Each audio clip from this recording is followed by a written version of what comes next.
you doing? Good, good. Happy Easter. Yeah, man. Great day, It's man. Great day, right? How was your Easter with Sid and the wife?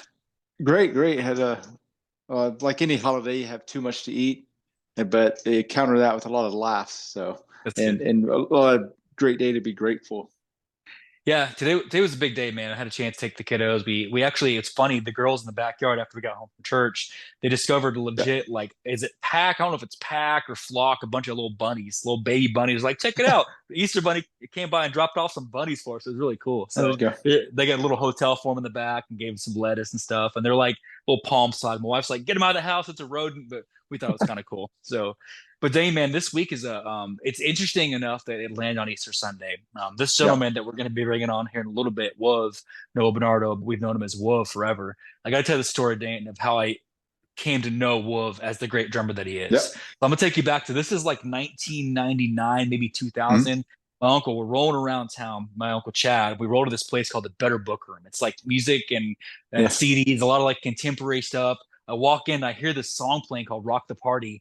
I look up at the screen, I'm like, this ain't the normal stuff I usually hear. Like mom would let me yeah. listen to, right? And like I see this madman behind the drum kit in this bus, like Mhm. shirtless, just getting down. This young, just scrapping Yeah, dude, just getting down. I'm like, what is this? So I immediately went and like researched it, and it was P.O.D. Right. So yeah, look him up, and it was really cool because I started following from that point. Obviously, with the incumbents of like Satellite, Southtown, then Testify, all these albums, man. This yeah, body of work, this drummer. Not many bands are known for their drummer, but Wuv has been known as the yeah. personality, the presence, the leadership, the way he carries himself, and the grace and humility. It also just like always has a place for people, loves people.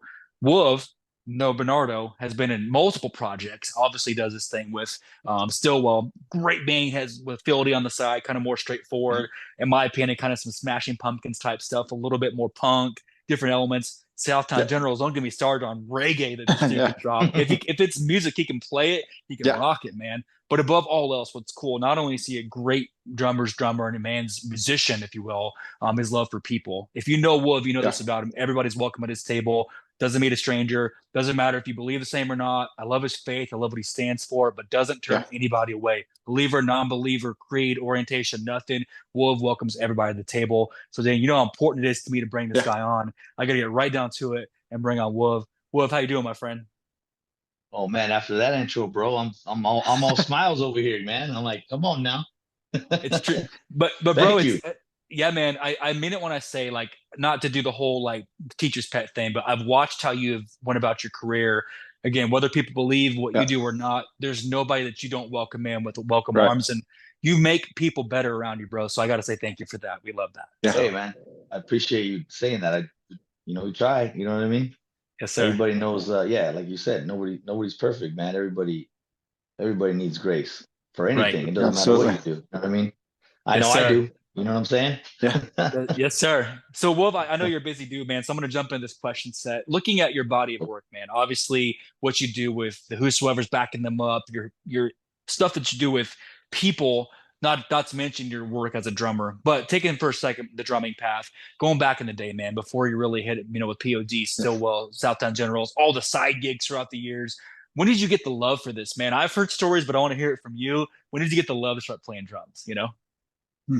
uh definitely from my dad. You know what I mean? My mom and dad, they had me when they were young. My mom was 14. My dad was 15 going on 16, and he was an aspiring drummer himself, you know what I mean? Hmm. So obviously, you know, watching a young father, grow up in front of your eyes, you know what I mean, as is your dad, it's like he still had, all the passions and stuff that and goals and stuff that he wanted to do, and he really loved drums. Hmm.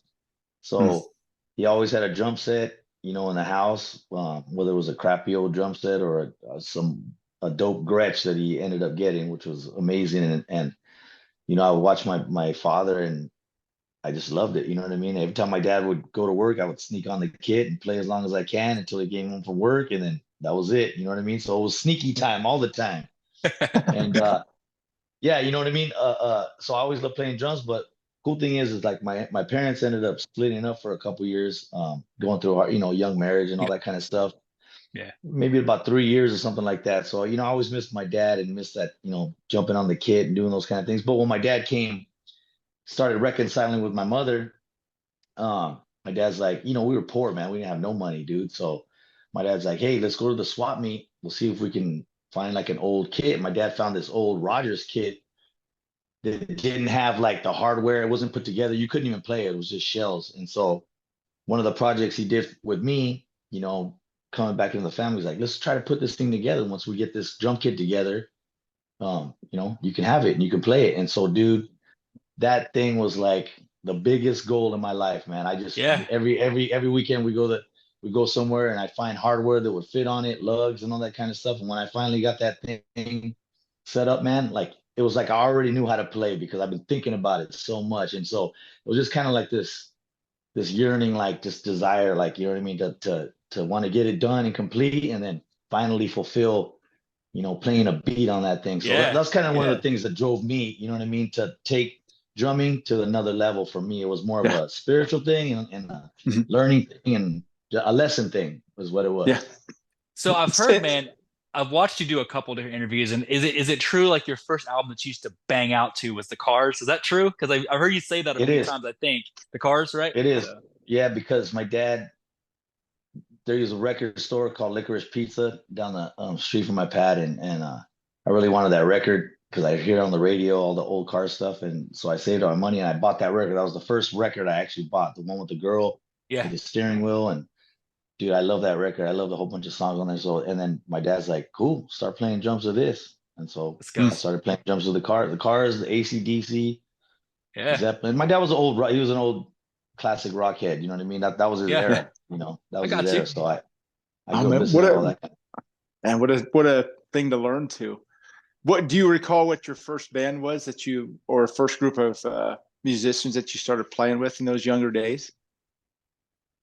Yeah, me and Marcos. we actually had another.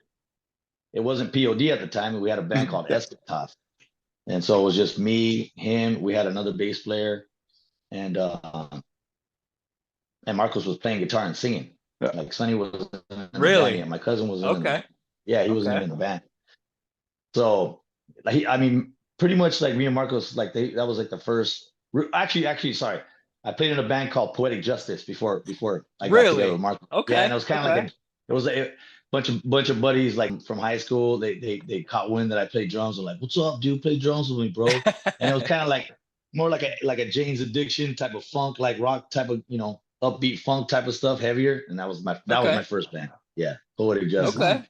Dang, I totally forgot about that till right now. That's crazy. Music you don't even remember, bro. It's way back in the day. Huh? Well, when you're in look, P.O.D. it's been like over 30 years, and then you think about that, we're talking like 35 years ago, dude. That's a long time. That's awesome, man. Love it. You know what I mean? So somewhere out there's some pre-Eschatos, maybe some like demo gigs somewhere, some garage band stuff somewhere out there, right? We do have a demo floating out there. I know that. Let's go. Oh, nice. Go ahead, Dan. It's like thrash. Marcos was singing and playing guitar. It was funny. I'd love to hear that. It's awesome. Where were some of those first gigs you guys started playing? How big were they, or small were they, and where were they? These were all keggers, like, right, you know, down where we live in San Isidro. It's like right next to Tijuana. Yeah. And like literally right, like my high school's right there. Like we would walk to Tijuana for lunch and stuff. But everybody threw parties every weekend. You know what I mean? Like everybody's backyard was a stage. So they would be like, you know, whoever was cool was like, "We're throwing a party over here, man. Can you guys jam?" You know, with a bunch of other bands, you know, from the neighborhood and stuff like that, a bunch of punk bands. And so those were our first gigs, you know, red covers, keggers. Man, well, if I think about it too, man, as I kind of go into influence, right? And I've always known this about you and Marco, so I followed your story from day one, right? And I think that maybe is to kind of where you guys got that love for everyone. Everyone's welcome at your table because you're doing these backyard gigs and everybody, all different, you know, cultures, genres. Yeah. You had everybody there. That's so cool. Like you guys were one of the first bands I really ever saw. You and of course things like DC Talk and different things where it's like, hey, literally there is no bounds. There's no cultural bounds. The way you would integrate, you know, reggae, punk, rap, all of that. I'm curious, man. It'd probably be hard to really do this, but like you as an artist, because I know you dabble with like things outside of drums, right? But is there like maybe 2 or 3 bands, maybe not just the drumming side, but just bands that have like left a mark on you as a person or as an artist? What's a couple of your biggest influences, if you will? You know? Yeah. I mean, anywhere from the Police. I love the Police. I love Stuart Copeland's drumming, but I mean, I love the band as a whole. It's just like as a Right. song. It's just like, to me, you don't have to be the best musicians. I think it's more like the impact that, like the time in your life where those songs stick. You know what I mean? Like the Yeah. memories. Yeah. So to me, a lot of the music that I enjoy listening to that made a mark on me are more like memories, like the time where I was at and what was the Mhm. soundtrack in my head. I love Um, Right. that. Still Pulse, you know what I mean? A lot of reggae, Oswald, Gregory Isaacs, a lot of old school reggae. Me and Sonny came from a reggae family. Our aunt married into to the reggae DJ here in San Diego, and we used to go to all the reggae shows when we were little in the 80s. You know what I mean? Before it was really cracking. Mhm. But San Diego had a pretty good reggae scene because, we're on the coast and different like ethnicities really getting into Yeah. that kind of, the Mexicans really like Yeah. reggae down where we live, you know what I mean? Which is cool. And so a lot of reggae, a lot of classic rock. AC/DC is always Phil Rudd, just like playing to him, like Four on the Floor type of stuff was always like those songs always bring me back. Yeah. Santana, of course. But I mean, like anybody, man, a ton of me. I love country now, man. That's cool. I That's love cool, country man. now, dude. That's pretty much what I listen to the most right now, which is nuts. Yeah. We Nice. like Luke Combs type stuff, Eric Church. I We like, yeah, I vibing. like Luke Combs. I like Morgan Wallen. I like it all. It's cool. That's cool. So we Nice. might Yeah. have some Wolf Country one day, huh? Is that the next Oh, thing on dude. your There on you your go. It's a journey? quick story. My boy Aaron Lewis from Stain, Yep. he does country stuff, but before he even put out any of his records, dude, we were touring and he's like, "Whoa, come on my bus like to the next city and I want to play my country record," because he didn't really want to show anybody. And me and my drum tech went on there and spent the night on his bus and kicked it. And he was like, "What do you think?" I'm like, "Dude, this is great stuff, dude." And he's like, "Really?" I'm like, "Give me Yeah. a copy." So he went around the next day, he skated to our bus and he's like, Sonny went to the door and he's like, "What's up? What's up, Aaron?" He's like, "Hey, can you give this to Wuv?" He wouldn't give it to nobody. He's like, make sure Secret. Wuv gets Top it. So I secret. got a copy. I got a copy of his first country music, and I knew all the songs before they even came out. I loved it. You know what I mean? That's what's It's up, Wow. cool. man. Awesome. Yeah. That's cool. So there's some Wolf Country. I mean, you got like this. The next chapter, we got some Wolf Country maybe down the road, dude. Like, Yeah. you need to Yeah. make an album, bro. Like, sing to it. Let's go. You know you can do it. So I don't be know about awesome. that, but yeah. Let's go. Let's go. Then go ahead, Right on. man. Now with all the projects you're doing with Southtown Generals and Stillwell and the whosoever's, all the things that you do for others, influence them one way or another. Now that 2024 is in full swing and we're getting ready to hit the springtime, what's on the horizon for you this year? What are some of the things you're looking forward to in your career? Man, like right now, obviously, I think a lot of people know, like I took a break from touring, you know what I mean? After touring for like 30 plus years, it's like I just had a grandson, you know what I mean? Like Yeah. Oh, wow. there's so many years that Congrats, man. It's cool. but we've been away, you know what I mean? Through a Yeah. lot of stuff, you know what I mean? So, when you're on that metal thermos for 30 years, dude, you know what I mean? It starts to take its toll on you. So for me, Yeah. just taking a step back, like, obviously P.O.D is like, that's my baby, you know what I mean? Like Mhm. that started in my garage and that's always like a piece of me, you know what I mean? No matter what. Yeah. But I like cruising around, like playing music, like writing with Phil D and Q and with the Southtown Generals here in my hometown, Mhm. and just kind of being present here in San Diego, you know what I Yeah. mean? Which it was just kind of weird for me because it's been so long. Like I'm totally not used to like being at home this long, you know what I mean? And Yeah. now it's starting to like wear on me. Now I love it, you know what I mean? I'm like, Yeah. at first when I took a break from the road, I was like, I felt weird just because I'm used to being gone, like, come home for a month and be out for 3, come home for a Right. month, be out for 4. So just that transition, you know what I mean? And just honing in like the San Diego That's seeing cool. what's up around here. Yeah. Yeah, I seen you. It's neat because me and Dave were talking about. I follow you a lot on social, and I like how you're giving back to the community. Like you're helping build some Yeah. rebuild some house of the day. And it's cool. Yeah. Like you didn't have to be just music. Like the way people know you for that, obviously, and your love for people. Maybe that's like the next chapter. Maybe we'll have like a Wolf TV show, like where Vanilla Ice builds houses. There you go. Maybe like Wolf in San Diego. There you go, man. Maybe like a Wolf rebuilds Yeah. houses or something. That'd be kind of cool. Lot of people hit me about that because I've always loved building. I've been a carpenter for, since the early 90s. That's cool. that was the first thing I did to support like my young family, my two sons, back when they were born. Yeah. Right. So, and I've been in the construction world for a long time. It's one of those things that like when I work and I work by myself, like that's where I do a lot of my grinding in my head. Like I think, you know what I mean? I do it and I decompress, I love Right. it. Yeah. Like I love building just as much as I love playing music. You know what I mean? That's I tell cool. people like, they're like, really? I'm like, dude, I'm serious, dude. Like it's very like refreshing to me. Therapeutic. You know what I Yeah. mean? Therapeutic to me. You know what I mean? Yeah. I get my thoughts out. I talk to God. You know what I Right. mean? I get everything in order, and then at the end of the day, I get to look at what I built, and I'm like, wow, this is cool, man. And the people that I do it for are like, dude, this is sick. I'm like, yeah, Yeah. all right, thank you. Yeah. I mean, it's So art if you think about it. It's art if you think about it. Really, like music, you're building something, So it's art. yeah, I think it is, Yeah. man. I think it Yeah. is, and Absolutely. I got into it, once COVID hit. I had an uncle and my cousin. He was younger than me. He was, I don't know, he's maybe 40 years old, and he passed away unexpectedly, like out of the blue. And then during that time, he was helping my uncle and my aunt remodel their house. Like they took his house from his mother, and they were like gonna move in it, and they were renovating the whole thing. And that happened during that time. So my uncle was like, obviously he was bummed out and stuff like that, but he reached out to me. He's like, hey, well, do you think you can, help me finish this, what my son started? And I go, absolutely, uncle. So That's cool. that's when Yeah. I Wow. kicked into it. You know what I mean? And I Mhm. did it for my uncle, and he loved it, and he was grateful, and that made me feel Yeah. good. That's Yeah. cool, man. It's Yeah. it's almost a hard comparison to make. What do you appreciate more?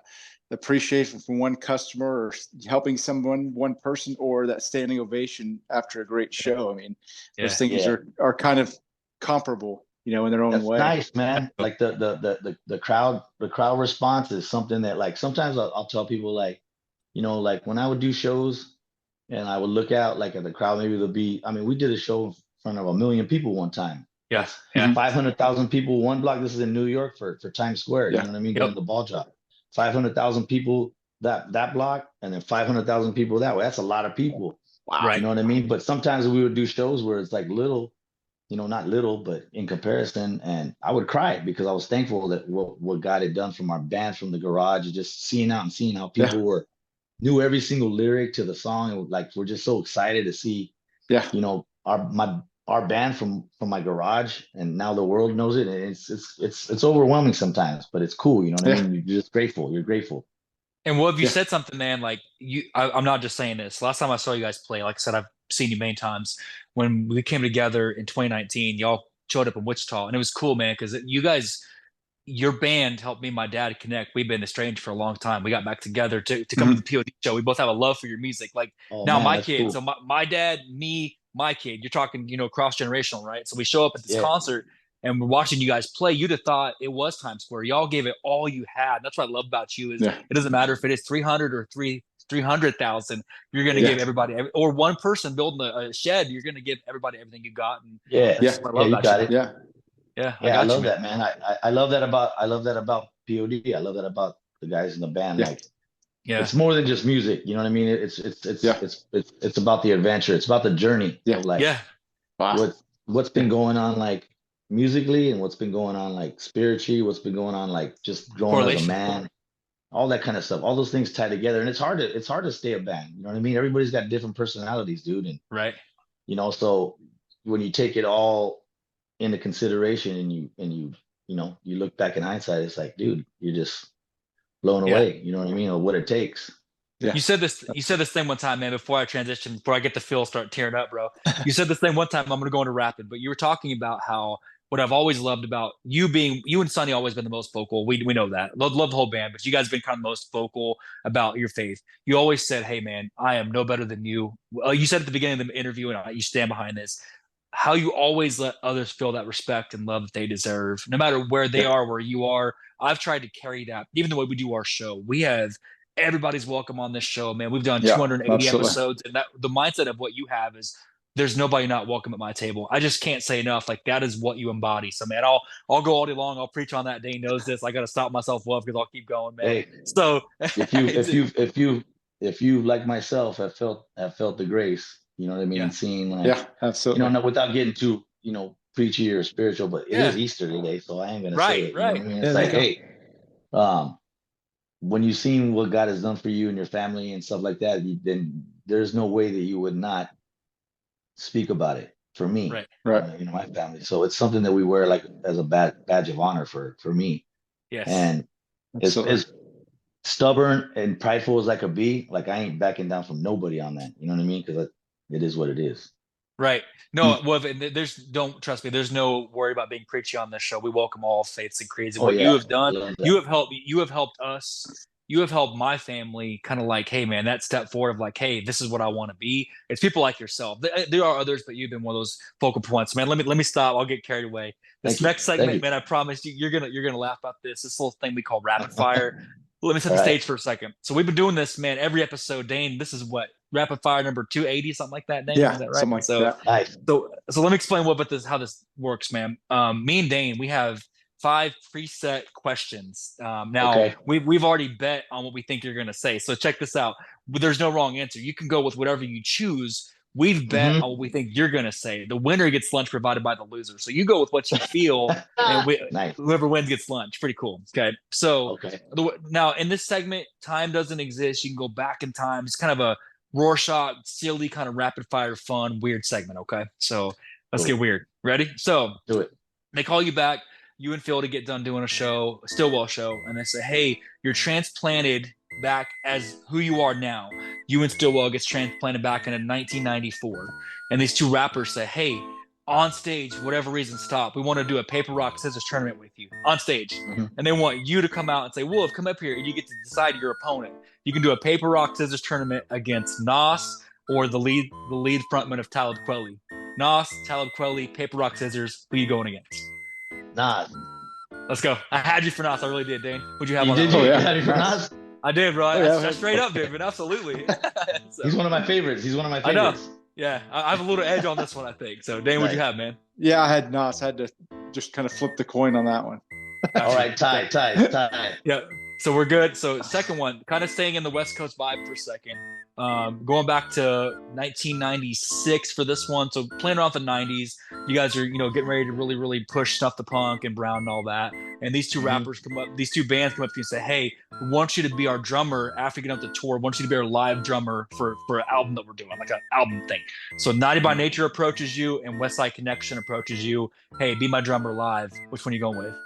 West Side Connect, baby. Come on. We had to ask the question, bro. I really did, man. Let's go. Yeah. Naughty by Nature, that's East Coast, doggy. I know. But hey, because you're so diverse, I just had to we had to throw it out there. So got you. Dane, what did you have? Do you have West Side Connection? Yeah, definitely. West Side. Oh, yeah, you got to go with West Side. This one is for your love of kind of like country and groundbreaking crossroads stuff. So this next one, this is interesting. So you know how like they do CMT Crossroads and things like that, right? Where it's like a country artist and a rocker and all that. Well, they're doing rock and rap crossroads. So what they do is these 2 bands say, hey, we want to do a crossroads with you, and you have to sing it with him, not the drummer. You got to be the singer for this crossroads thing. So what it is, you get to do How You Remind Me with Chad Kroeger on stage of Nickelback, or you get to do One Last Breath with Scott Stapp on stage. How You Remind Me, One Last Breath. Who are you going to sing this duet with on stage? I'll go with Scott Stapp. Oh, it's the first one I got wrong. Dang it, man. I did not have that one. Dang, did you have Scott Stapp? No, I didn't. No, I had Kroeger too. Okay. I did. We back in the day, we did a bunch of shows with Nickelback, like promote stuff because we were coming up at the same time. And we didn't do it with Creed as much, but later they had another band. The whole band, but we took them on tour in New Zealand, and we had a great time with them, dude. I forget the name of that. Was it Alter Bridge? Yeah. Okay. Yeah. Alter Bridge. I got you. Yeah, that's cool. I didn't know about that, man. I thought. Okay, wow. Okay. Bet. Yeah, we did Australia and New Zealand. That was cool. That's crazy. I didn't know that. Okay, bet. So I got one up on Dane right now. So Dane, you might be able to catch up with this one. Okay. So we're going to dive into your musical eclecticness. Is that a word, eclecticness? So sounds good to me. These 2 bands. It is now. It is now, right? It's been ordained. These 2 singers of these bands say, Wolf, I want to do a concept album with you. Now check this out. The concept album you have to write about is peeling onions. So hear me out. You have to write an album about peeled onions, okay? That's the album concept. You can write with the lead singer of Florence and the Machine, or you can write this Peeled Onions concept album with Grace Potter. Florence and the Machine, Grace Potter. Who you going with? Florence and the Machine. Let's go. I knew it. Yeah. I had you for that. She's Really good. she's already got kind of like a weird vibe going anyway. So just doing a song about onions is weird already. So let's double up on the style. Go back my heart, right? Or something like that. Exactly. Right? Got you. I love it. Okay. So Dane, what'd you have on that one? Dane? No, I missed that one. Okay, got you. So last one. This is going to be the toughest one for you. Okay, so last one. This goes back to your love a little bit. They had a lot of country. You must have been putting some stuff out because they had some country stuff. So last one, man. We're taking you back to 1993. Okay, deep old school 90s country. These two country artists say, "Hey, Wuv, we need you to be our country dude for this tour. We need you to play drums for us." Okay. Now you can pick. You have these two people that come up to you. You can play a set for Billy Ray Cyrus. Love him. Or you can play a set for Alan Jackson. Billy Ray, Alan Jackson. Who are you going with? I'm going Alan Jackson because he came on our bus one time and kicked it with us, and he was cool. Really? That's awesome, dude. Nice. Yeah. Okay. Yeah. No wonder you I love don't the know. country. It was weird. Like one of our crew guys worked for him or whatever. We're in the same town, so he brought him on our bus and we chopped it up with him. Dude was freaking amazing. That's awesome, man. Nice. I'm going with him. Let's go. Yeah. Man, so I can just hear this in my head. Maybe you and Phildy can do like a remake of like Living on Love. Can I put your little spin on it? You know what I'm saying? Oh, there you go. Make it a little rock. There you go. I'll tell him what's up. That's all. I'll tell him what's Let's up. go. Let's go, man. Dane, did you have Alan or did you have? Yeah, I had Alan Jackson. Heck. Well, Cool. Dane, I beat you by one, Dane. So I had 4, you had 3, Dane. Let's go. What are you getting for lunch, bro? What are you getting for lunch? And where is it? It's probably like Top Ramen or something, you know. Yeah, Oh, come on now. Just kidding. Dane, I'll take my Red Lobster, Dane. I need that brought over. all right, okay? there we go. All right, There you go. I'll DoorDash it to you. Well, hopefully we'll have man interviews you've done. It's a little something different, bro, from stuff in the past. That's I cool. appreciate you. Awesome, man. So last segment, Dane, I'll give it back to you, Dane. Yeah, well, on this last segment, we call it open mic. You know, we Okay. try to open the floor up to our guests to maybe send some, some words of wisdom, maybe to that next generation that's looking to reach the heights you've reached. Is there maybe a mantra or a philosophy that maybe you've carried through your career, through those young days to now, that's kind of helped you through some tough times or helped you whenever you needed that pep to get to that next step that maybe you can tell the younger viewers and listeners? Yeah, I mean, every band and every individual's got a different motivation. You know what I mean? Some people do it, because they really love that fame. You know what I mean? Or they really like to be recognized. If I'm just speaking on our behalf, like that was never really the motivating factor for our band and stuff like that. So being recognized was something that was like we always tell everybody, we never took the elevator to the top. You know what I mean? It was staircase by staircase, floor by floor. You know what I mean? And just that grind of like knowing that like not the grind of not expecting anything. You know what I mean? Except for what was going to be fulfilling yourselves. You know what I mean? As your band. Sometimes even now with Stillwell, we haven't played that many shows together, but back in the day with P.O.D, it's like when there was people that didn't like our music or whatever, it's like, cool, don't even face them. Turn and face me and we'll play for ourselves. You know what I mean? Right. We like our music, obviously, So just dig deep and believing like what's coming out of you is coming from you and coming from above if you believe in that. And just take it to Play the for grave, you. man, because play for I you, love that. man. And nobody Man. else, Eventually you're gonna, if you get successful, you're playing for everybody else. It becomes your job. But initially and always it should be playing for yourself, I love that about what you say, Wolf, because from day one I know that about you, and even like watching your style of how you play, and it's good, man. Like you have that technical side about you when you play, but you've always kind of had this feel where it's like, hey, I have to like it before anybody else does, because you're the one that's got to play it. So if you don't like what you're doing, like if you're playing stuff you don't like, it's going to be a grind for you even quicker. You know what I mean? So, Oh, it's tough when you have to play it live 1,000 times, dude. And you're like, we really love this song, don't we? Right. 4,000 times, man. Yeah. Yeah, you're like, yo, here we go again. Let's dig deep. I love that. Well, no, Wolf, I hope you know that your influence, I've said it before, you're now able to kind of influence the next, like I told you in the beginning of the episode, Yeah. myself, my daughter, we all have different phases too of what we like. My daughter loves Yeah. Beat-Pole. And of course from your Stillwell stuff, she loves Best Day Ever. That's her thing. I have different songs that I love from what you've done. Obviously, I'm really been digging your Southtown General stuff. So hoping, man, the next year or two, as you're kind of getting that creative juice flowing, I'd love to hear some more stuff from Yeah. you, man. It'd be kind of cool to All see where right. that goes, So Yes.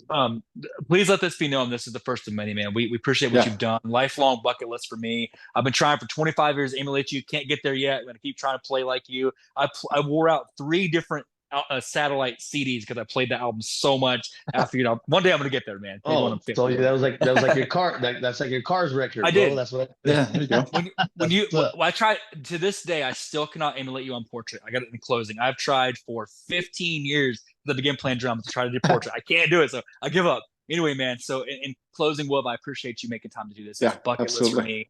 They knows how hyped I was. You had to kind of keep me in Yeah. my chair today because I was jonesing all day long to get to this episode with you. So please let it be the first of many, man. As you kind of get some more time under Yeah. your belt, we'd love to have you back on the future. Absolutely. Just thanks for being great to us, and don't be a stranger, okay? So Hey guys, thank you for having me, man. I appreciate it, dude. All Yeah. right, happy Easter, you guys.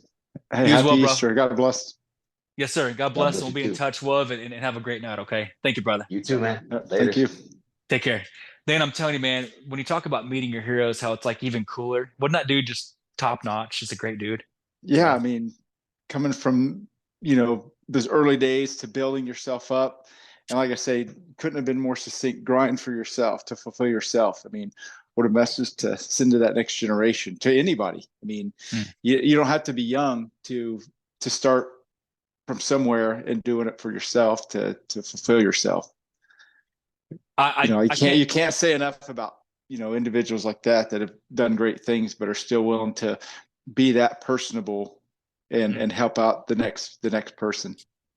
Dude, I don't, we say this, and I respect and I love every single person we've had on the show. I love that. There's no question. They're all great to me. This has been my hero for, this. Yeah, It's absolutely. been my hero for 30 years, So it's like when you meet your heroes and they're cooler than what you even anticipated. Like that's what's so cool. He's got that grace about him, man. Like you said at the beginning, I know what he stands for. I know his faith. Yeah. I love that about him, but I also love that he's like, whether you believe like me or you don't believe at all, or anywhere in between, there is no bad blood. This is who I am. Come have a seat at my table. And I feel like that's absolutely. A guy where if you're walking around in California where he lives, come sit at the table and eat with me. That's just the kind of guy he is, Hey, I play music. That's cool. I've rocked in front of 1 million people. That's all good. Hey, man, you need some help building a house? It's like, what can I do for you? Like a servitude mentality, right? You know what I mean? So, go ahead. Well worth the buildup. I mean, the 50 or probably at this point 100 texts you've sent me since we've confirmed him coming on. It's worth the buildup and talking to him, and it just went by like that. The time, and hopefully he'll come back on. Yeah, you're never gonna meet somebody like, again, as we have the show evolves and we keep going, keep pushing. Someone like that, the whole world. No wonder they've been so successful for so long because. Like he said, and I've watched them do this. I've seen them play in front of 300, and I've seen these festivals where they play in front of 30 or 40,000. It doesn't matter to them. They don't care the size of the crowd. Can I help you? How can I make you leave this show feeling like you're loved, right? Or feeling like we're playing strictly to you. Yeah, that's when you've been to a great show. If you ever get a chance, guys, to see Wuv in anything he's doing, whether it's P.O.D. or Southtown Generals or in Stillwell, or even just meet him and shake his hand, you will be blessed. He said it. How could I not be thankful and give back to others because what God's done for him? I love that about him. He doesn't shy away from that. But he's also, again, you'll never feel left out. But at the same time, there's a sense of hope. So, Wuv, man, I know he's already off, but that's awesome, Dane. So now I can fulfill my bucket list: Christmas, birthday, Easter, 4th of July, presents, all of that, all in one tonight, man. That was awesome. So, oh man, that was one of my favorites, obviously, yet. So, on behalf of Dane and Josh, that'll be out to the world very soon. Got a lot of content coming up this next month. I can't even get into it. April is definitely not April Fools. There's a lot of great stuff coming in April, Yeah. So we'll save some of that for for confirmation of some things. But on behalf of Dane and Josh, Wuv, Stillwell, Southtown, and General P.O.D, on and on and on. Thank you, Wuv. Don't forget, guys, always that we love you. And Dane, Thank you for listening.